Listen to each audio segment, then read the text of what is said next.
উঁচু, হরিণ ছানা ছুটছে পিছু। ময়ূর নাচে নদীর পাড়ে, গন্ডার হাসে ঝোপের ঝাড়ে। বক এনেছে টাটকা মাছ, কাক সেজেছে কদম গাছ। টিয়া শালিক গাইছে গান, কোকিল সুরে ভোলায় প্রাণ। কাঠ বিড়ালি আনলো খই, মাছরাঙাটা আনলো দই।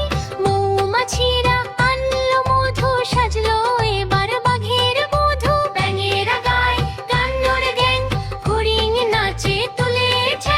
বাঘিনী বউয়ের লাল শাড়ি, আনন্দে আজ ভাসছে বাড়ি। তাক ডুম ডুম, তাক ডুম ডুম, তাক ডুম ডুম, তাক ডুম ডুম ডুম। বনের পাখির ভাঙলো ঘুম, সবাই নাচে তাথই তাথই। এমন মজা আর পাবো কই। কিডস রিডের আজকের ভিডিওটি ভালো লাগলে চ্যানেলটি সাবস্ক্রাইব করতে ভুলো না। দেখা হবে পরের ভিডিওতে। টাটা।